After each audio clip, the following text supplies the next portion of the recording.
ना प्यारी जगह है यहाँ पे, जहाँ पे हम लोग शूट करने के लिए जा रहे हैं। और बहुत ही खतरनाक टर्निंग भी है यहाँ पे। अभी जो मारने वाले हैं टर्न, हम देखिए बहुत ही टफ टर्न है यहाँ का। ये देखिए बहुत खतरनाक टर्न है। सूर्यास्त दर्शन यहीं से ये मिलेगा। देखिए ये यहाँ चीता उता भी है।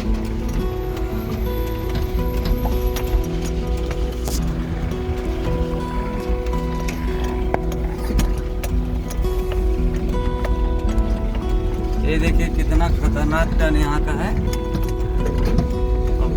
लोकेशन भी बहुत अच्छी है जहाँ पे हम लोग जा रहे हैं।